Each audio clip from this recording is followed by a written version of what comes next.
mag-uumpisa po tayo guys sa mga nag-comment sa naging first vlog po natin.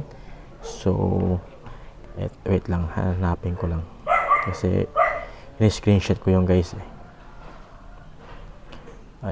Ito yung naging first vlog pa natin guys. Ito yung title is Window Kawas Business Idea. So, nasa 2.5k views na. Last 3 years ago, no? So, yung unang tanong dito guys, sabi ni Ginny Brian Lagubana, 2 years ago to guys, sabi niya, Sir, ask ko lang if need pa ng business permit niyan. Salamat. And regarding sa electricity and water bills, magkano po yung range? So, dito po sa amin kasi nasa barangay lang po kami. Yung sa business permit guys, yung kinuha ko lang dito is yung barangay permit. So, nasa 100 pesos lang naman yon yearly. So, bukod doon, wala na po akong kinuha doon sa munisipyo po namin. Hindi ko lang alam sure guys kung nasa bayan ka talaga, nasa sentro ka ng bayan kung may mga ibang kukuhanin ka pa ng mga permit. So, check no lang po sa inyong munisipyo kung ano i-require nila, no. So dito sa amin guys, barangay lang naman, so yun nga, barangay permit.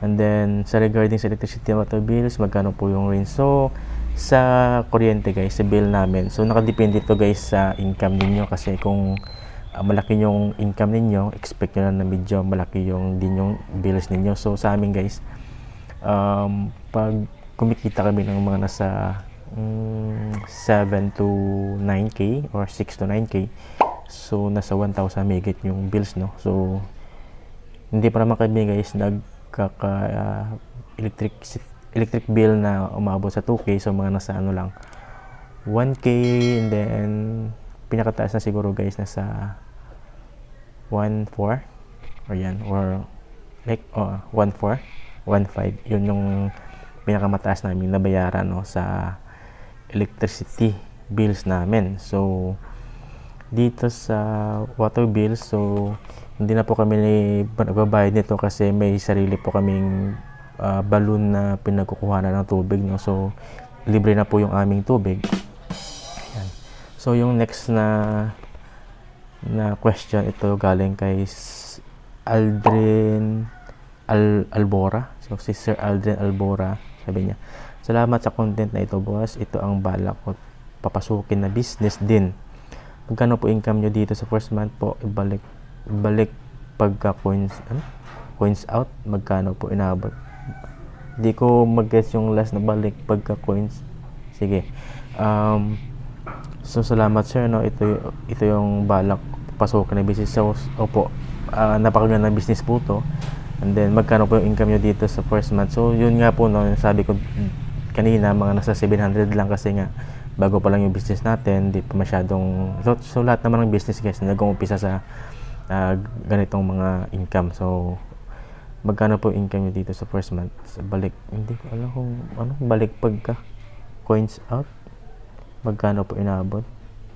Coin slot siguro to guys, balik pagka coin slot, magkano po inabot? So baka yung sinasabi niya dito guys is yung window machine po, no. So dati guys, window machine po, dati kasi medyo mahirapan pa yung supply nito. So yung bili ko dati nito guys, sa isa nito is umabot sa 2.8 yung ganito lang.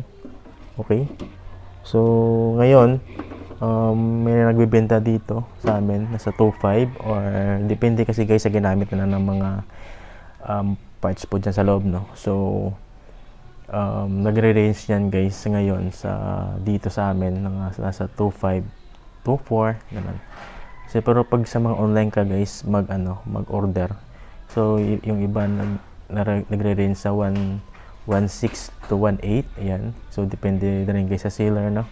Yan, so yun nga, yun yung mga price, no. So salamat sir sa inyong comment. So next pa natin is galing kay Miko Baldovia. So sabi niya, okay lang po kung 2 minutes lang sir, kabibili ko lang kasi hindi kaya lugi customer. So sa 2 minutes guys, siguro okay lang to pag wala po kayong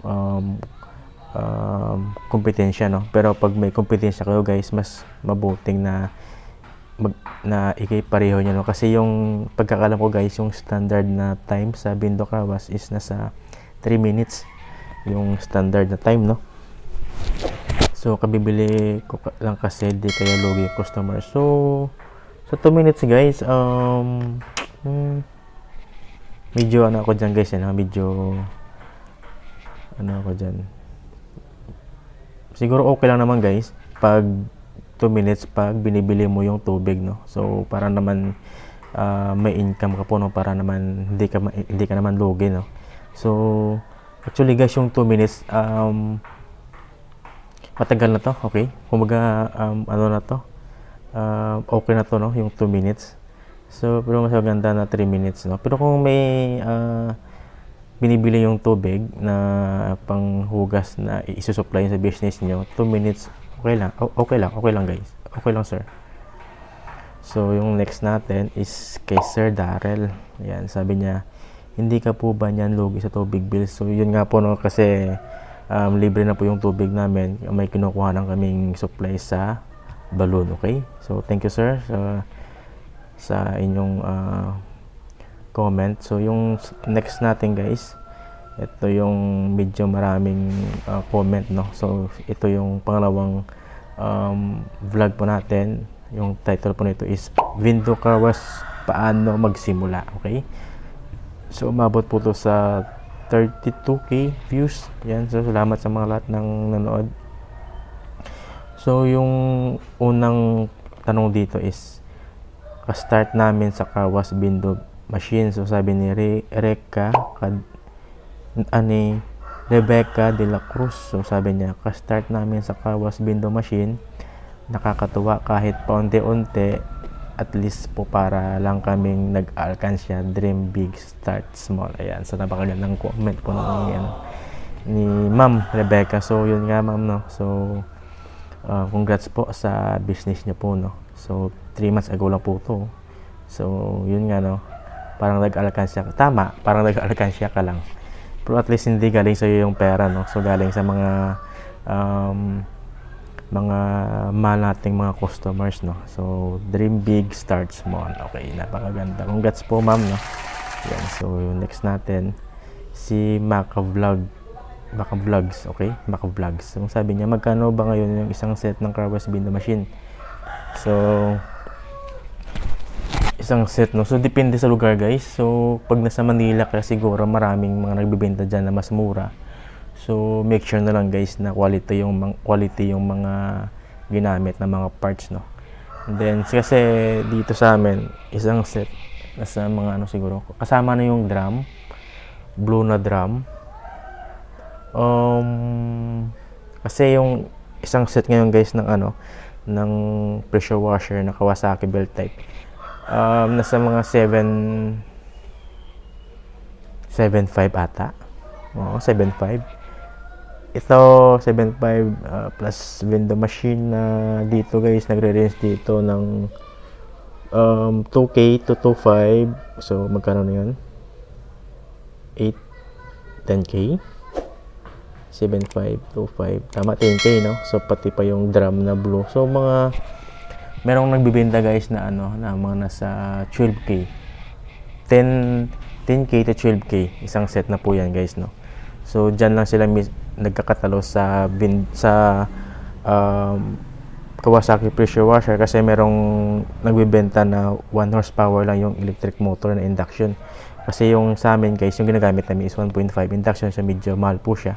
And then meron din naman na yung ginagamit is aluminum po, no, yung winding, hindi siya pure copper, kaya medyo mas mura yon compared sa copper na medyo mahal. Pero although na ganon yung diferensya yung price, mas maganda talaga na copper kasi mas magandang conductor yung copper, so mas tatagal po siya, no, sa in the long run. So yun nga po, no. So yun nga po guys, mga nasa 10k to 12k yung isang set ngayon. So depende sa location ninyo. So thank you sir. Yung next natin is kay sir ba to? Una Fernandez. So sabi niya, sir, tanong ko lang po, pag sa water district po ang source of water namin, di po kikita. Okay, So sa Water District guys, so wala po akong idea kung magkano yung paano ba yung singilan diyan, no? Ano ba per ano ba yan, no? Per metric, anong tawag diyan? So kung kikita ba?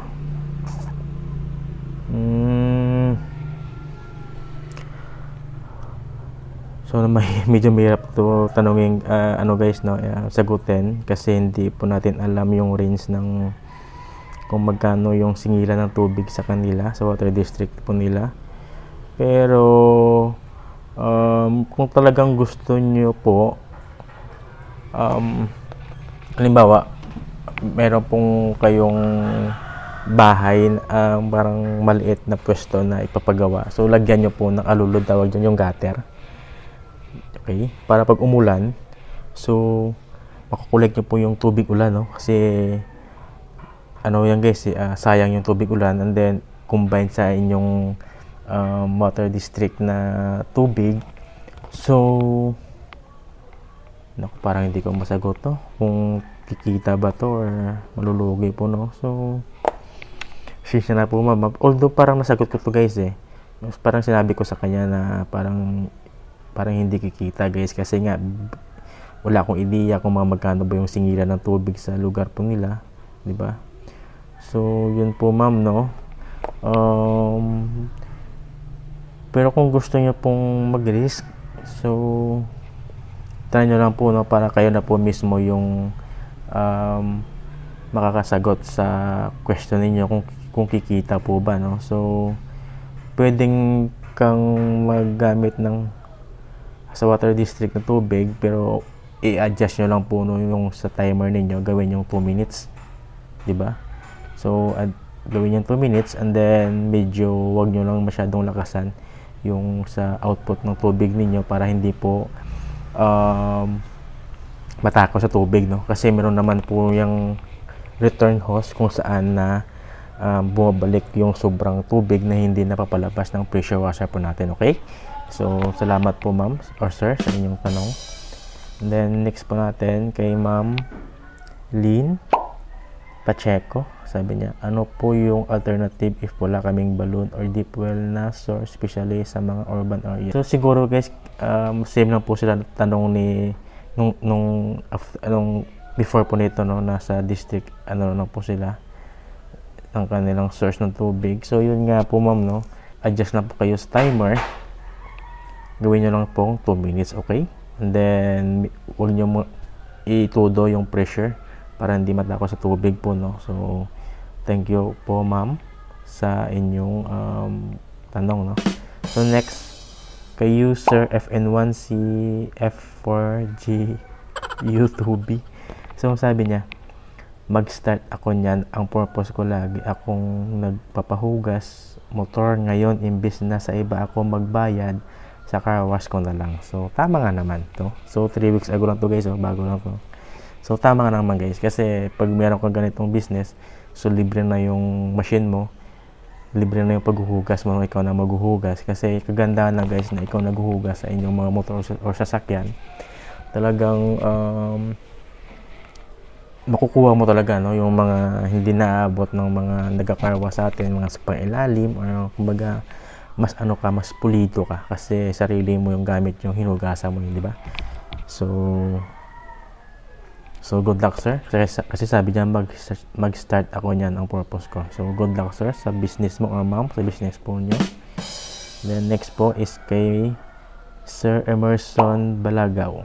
So sabi niya, question po, libre po din ba ang car shampoo sa inyo? So noong una guys, nung kakumpisa pa lang po namin, nagpo-provide po ako ng shampoo na pang sasakyan talaga, no. So kumbaga nagbibigay ka ng mga extra na mga shampoo para naman tangkilikin ka ng mga customers ninyo, di ba? So after nyo guys, nung naubos nun, siguro isang pack din yun, nung naubos nyo guys, hindi na po ako nagpro-provide, no, ng shampoo. So yung ginagawa nila, kasi yung tiyuhin ko guys, tiyahin, sa gilid lang yan ng pwesto po namin, mayroon silang tindahan. So dyan na po sila bumibili ng Joy. So magkano lang Joy? Mga nasa 7 pesos lang, no, yung Joy. So, yun yun. So, thank you, Sir Emerson, sa inyong question. So, although na nagpo-provide ako guys ng ng basahan. Okay, ng basahan. So, yung mga lumang, kasi kung may mga lumang damit po tayo o short, so ginagupit ko po yan para may magamit po sa ang ating mga customers, no. So, para naman kahit dyan lang po, malaking tulong po yan sa mga naghuhugas guys, kasi hindi naman lahat ng mga naghuhugas ng mga nagmumotor o nagsasakyan is may dalang basahan, di ba? So, yun. Basahan, and then yung balde para may magamit sila, lagayan ng kanilang shampoo na gagamitin habang naghuhugas, no? Okay? So, yung next question, Sir Fred Fernandez. So, sabi niya, 5 months ago lang to, sabi niya, Sir, ask ko lang po kung ilang minutes nakaset yung window machine po, no? So, yun nga, sir, yung sa standard na pagkakalam ko is yung 3 minutes. Yung pagkakaset ng time, okay? Next kay Sir Taha Raji. So, sabi niya, Sir, ask lang po, paano po kapag naglagay ako ng car wash window, paano po ang hatian? Siguro yung ano ito guys, yung kanyang mean is hindi sa kanya yung pwesto, no, ng kanyang paglalagyan ng kanyang negosyo na window car wash. So dati guys, may kakilala po ako na yung kanilang hatian hindi sa kanila yung pwesto, pero sa kanya yung lahat ng mga gamit ng mga window car wash, mga pressure washer, window machine, at mga ano pa.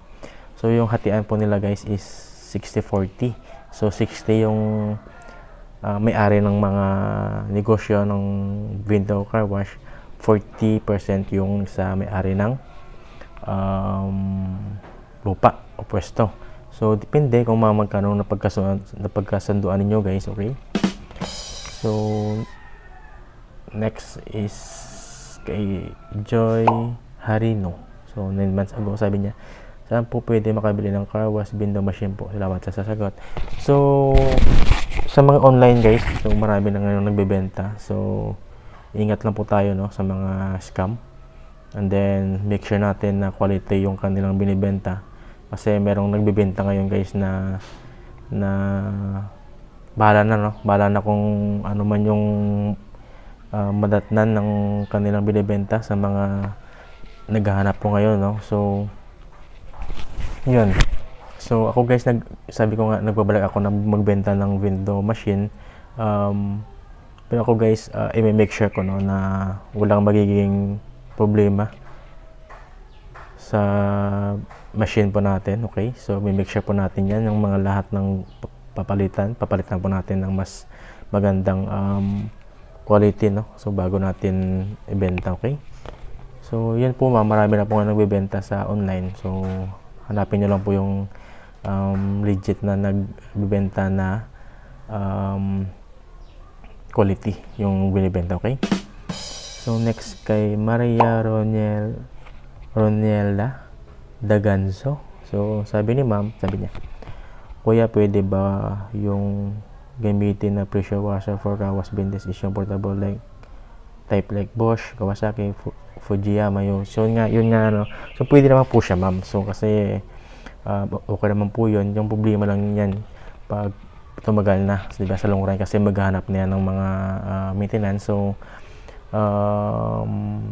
pahirapan po kasi yung pag niyan, yung pag baklas ng kanyang body, diba, kasi nasa loob po yan, compact yan sa loob, unlike sa Kawasaki belt type pressure washer na separate yung electric motor, separate yung kanyang pressure head. So mas magandang gamitin yung heavy duty na pressure washer. So although na okay naman po siya yung niya, yung mga portable, pero diyan na po nagkakatalo sa long run, okay? So pero kung meron kayo guys, pero kung meron ka na ma'am na nabili na Bosch na mga portable na mga pressure washer, so gamitin nyo na lang po, no, para hindi naman po masayang yung pera ninyo, okay? So next is kay Bernie Projo. So sabi ni sir, sabi niya, Lods, pwede po ba ang wastewater sa water refilling na car wash? Pwede po. Maganda po yan kasi para hindi masayang yung wastewater po ng inyong water refilling po, no, kasi yung iba nga yung ginagamit na is tubig ulan, di ba? So para naman ma-maximize natin yung halaga ng tubig po, no. So pwede po sir. So thank you sa comment ninyo. So yung next, Lawrence Buen. Yan, so sabi niya, Idol, paano kung may tumatagal sa tubig sa nozzle kahit walang gumagamit? Respect please, sana napansin nyo, Idol. So nasagot ko na po to siguro guys doon sa comment section. Paano? So alam nyo kasi guys, pag tumagal dito, meron po tong rubber seal, no, dito sa kanyang hose na pinapasok po dito. So pag tumagal po yan guys, numinipis po yan. So yung mangyayari, tumatagos na dyan guys yung tubig, no, isa dyan or dito mismo. Okay, yan. So yung actually guys, dito lagi, no, dito lagi yung nagiging problema. So try nyo guys, higpitan muna or palitan nyo ng o-ring yung dito niya. So may binibenta niyan guys, pero kung gusto nyo magtipid, kuha kayo ng ng interior na rubber na luma, tapos gupitan nyo na magkakasya po dyan. So yan yung ginawa ko sa isang ganito ko guys. So kasi hindi ko na binila ng o-ring, so ginupitan ko na lang ng parang o-ring din na forma niya, tapos nilagay ko dito, no. So dito, pag dito na guys yung naging problema nyo, mahirap na po yung i-repair. So kung makaya ng ng like mga Bulkasil, so try nyo lang po, no. So dati sa akin, nilagyan ko lang dyan ng goma, no, or yung interior rubber. So pero habang tumatagal guys, lalong lumalakas na po yung niya, no? So kaya pumili na ako ng ganito, no. So actually guys, ang matagal din po yung gamit nito ninyo, diba? So, sa akin, yung isa ko doon, actually yung tatlo na yun guys, mga nasa isang taon na rin. Okay, so yung next kay Franz Elvin Gomez. So sabi niya, pwede ba malaman ang gamit mo na brand ng pressure hose? Lagay kasi ko nabubutasan. So nakalimutan ko kung ano yung brand, no. Ilalagay ko lang dito guys sa screen po natin yung ginagamit ko na brand, no, kasi merong mga mamahalin guys at meron ding medyo mura. Yung lang yan dyan sila nagkakatalo sa number of ply, no, kasi merong 4 ply, meron ding 2 ply lang, and then meron din na yung dito niya is umiikot, no. So pag umikot ito, pag nasa na dito yung pressure hose nyo, so pag umikot na dito, hindi po sumusunod ikot yung hose, no, kasi meron po siyang separate na head na hindi po talagang fix yung hose. So medyo mahal po yun actually, pero maganda siya guys kasi pag umikot po ito, kasi siyempre pag gumagamit yung customer nyo, ikot-ikot, so hindi po sumusunod yung hose mismo sa pag-iikot, no. So nakaseparate po siya. Okay, so ilalagay ko lang po dito guys sa screen po natin, or dito yung brand na. Okay, so salamat sir. So yung next is, sabi niya palagi daw po siyang nabubutasan. So pag bumili kayo guys, sabihin nyo talaga na pang pressure washer, no, kasi naka-experience ako yan dati guys, Sir Franz. So naka-experience ako dati yan guys. Yung nabili kong hose is para pala sa kita niyo yung pang spray sa sa mga manggahan, nang nag-spray ng ng kanyang sa mga manggahan guys, basta manipis siya. So hindi pala siya heavy duty. So nangyari, sabi ko ayos takachamba ko, mura lang. So yun pala, mapapamura ka talaga sa mura kasi manipis siya guys, hindi po siya heavy duty. So naalala ko na ginagamit pala yun sa mga pag-spray ng mga yung mga mangga yun. So chance to experience guys. So nakikita mo naman yan guys sa sa pag na visual inspect ninyo yung hose, kung talaga bang makapal siya, di ba? So merong isang akong vlog niyan guys kung paano pumili, no, ng hose. Thank you sir. Next po natin. So medyo maba yung vlog natin guys, ha. So Lapit na lang to guys, no. Nabasa ko lang yung mga importanteng mga tanong, okay? Sabi ni Sir Dongketa, sabi niya, good morning sir, may store ka ba na recommended na nakaset na motor pati window machine? So wala sir, wala po akong mai-recommend na store kasi separate po yung pagbili ko nito, no. So separate yung pagbili ko ng set ng pressure washer and then yung window machine, okay? So separate po yan.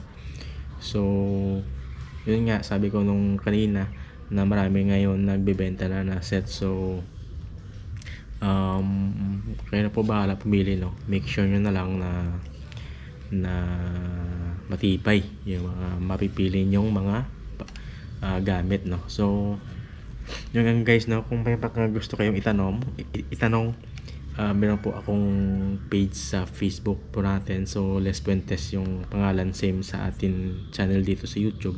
So yung iba guys nagme-message sa akin doon, nag-direct message doon, no? So doon ko po sinasagot pag hindi po kayo dito makapag-comment.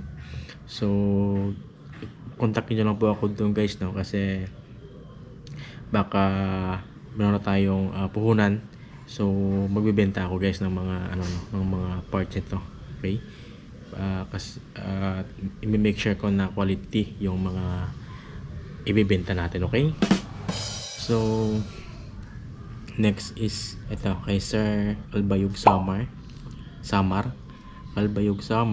sabi niya, paano kung malayo sa location yung source ng tubig, mga 30 meters ang layo sa location po, ano po gagawin? Okay, so magandang tanong to guys. So actually guys, yung sa amin mga mas malayo pa dyan, so siguro mga nasa estimate ko mga nasa 50 to 100 meters siguro guys, yung estimate ko lang yun guys, siguro hindi naman siguro lalagpas 100 meters, pero mga nasa ganyan, no?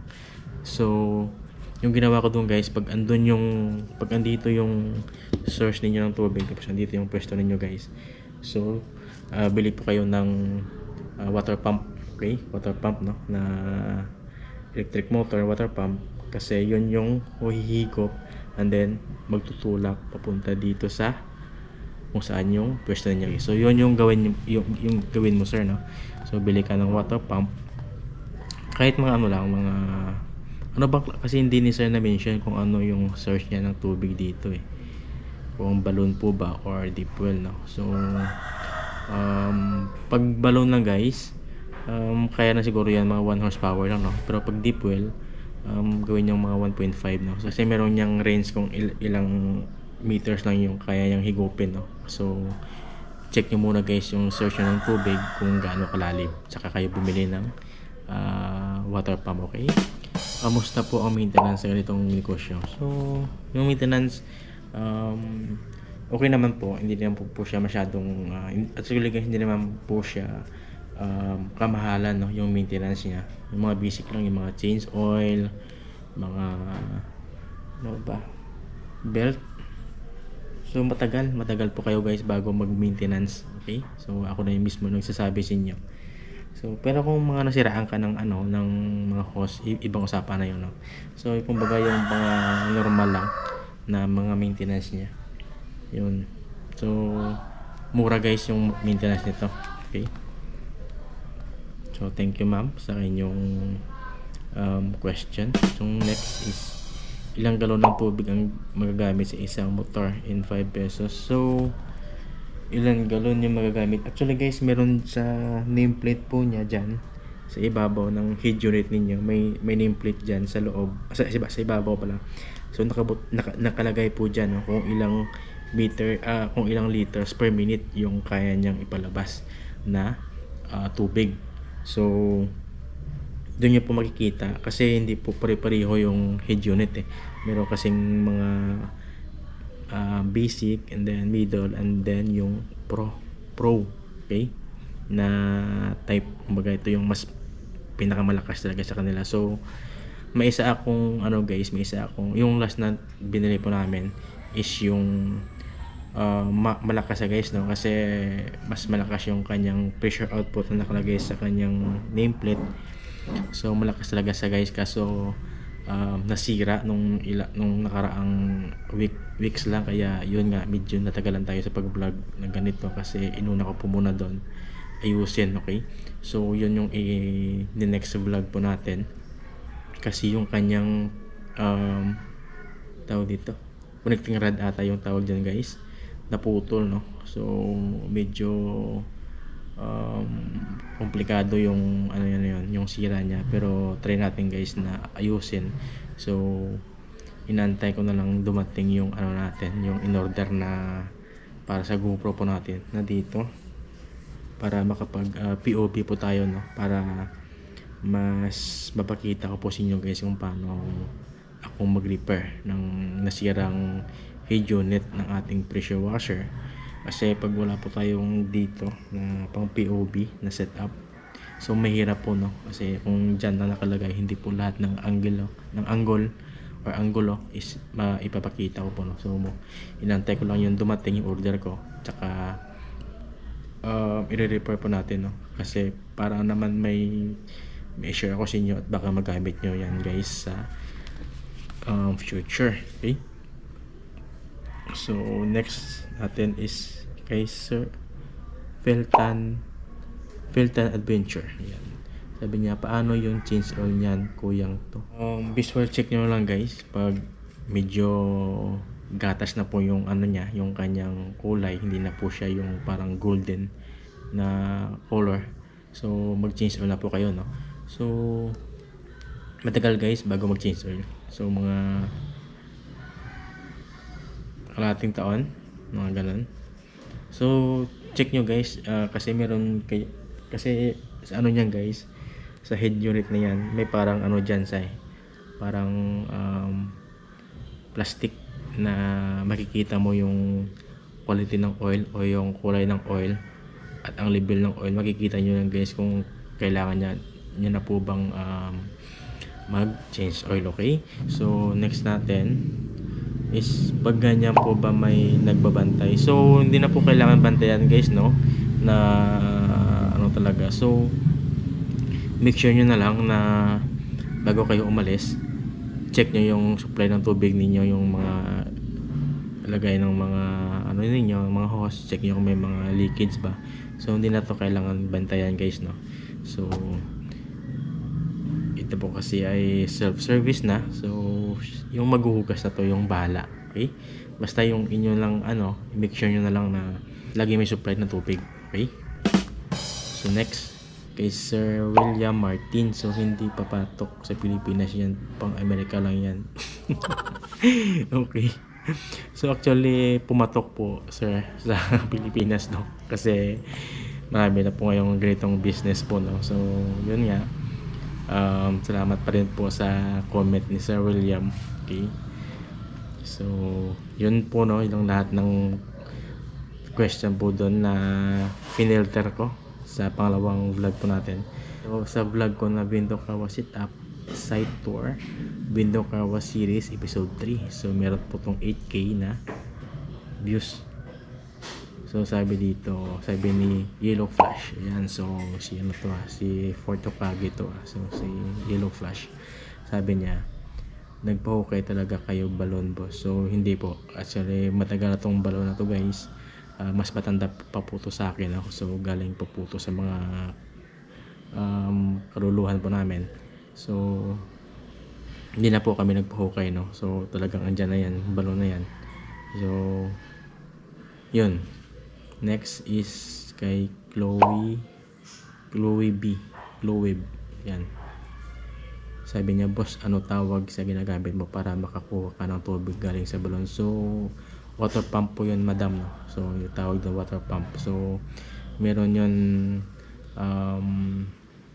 merong 1/4 horsepower, 1/2, 3/4 horsepower, 1 horsepower, 1.5. So depende po, no, sa kung gaano kalalim yung inyong balloon. Okay, so next natin kay Shandimi, sabi niya, safe po ba yung lagayan ng pera pag ganyan? So depende sa lugar. Mga ganito guys, depende kasi sa lugar eh. So pag nasa ano kayo, pag nasa bayan kayo, no, so siyempre doon mga samot-saring mga tao doon, so pagawa nyo na lang guys ng parang cage, okay, para safe talaga yung inyong window machine tsaka yung ibang yung mga gamit po, no. Kasi dito sa amin ano guys, naka-open lang yan, no. Actually yung ginagamit ko ngayon doon na pangtali is yung ano lang, yung shoelace ng sapatos. So wala naman may nag-attempt na kuhanin, okay. So kasi mga mababait na ba yung mga tao dito sa amin guys. Okay, so thank you. Next kay Aldri Lord, sabi niya, pwede po ba ito sa tubig ulan? Pwede po, okay. Next kay Belgian Duran, Lods, ikaw na rin ba nag-set up ng window machine? So hindi ko alam kung ano yung ibig sabihin niya na kung nag-set up, kung yung kumbaga yung ako ba lahat to nag-assemble dito. So hindi po ako lahat nag-assemble, pero may nakita ako dati na supplier na disassemble pa, no? So ikaw pa yung mag-assemble. So yun yung hinahanap ko, kasi ngayon hindi ko na mahanap kasi mas mura yung guys eh. So ibig sabihin pag mura yung ano natin, yung kuha, mas mura din po yung atin pagbenta, no? So hindi po ako, pero ako yung nag-assemble ng paano mag-set up ng from window machine, window car wash, and then sa mga iba pang mga part po, no. So thank you Sir Meljon.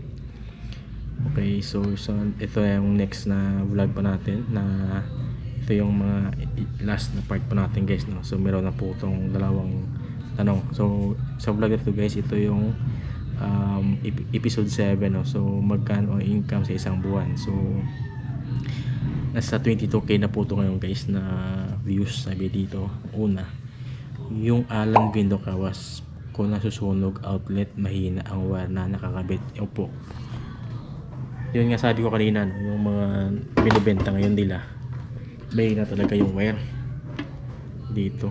Baga manipis yung kanyang dalawang wire sa loob guys. Pag sinilip nyo yan sa loob, manipis po yan. So hindi naman siguro lahat, pero karamihan ngayon guys, yung binibenta nila na ginagamit nila ng wire is manipis, no. So parang ganun yung manipis ng guys sa loob, oh.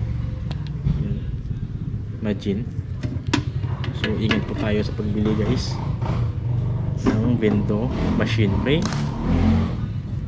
So palitan nyo na lang po sir, no, kung may marunong sa inyo.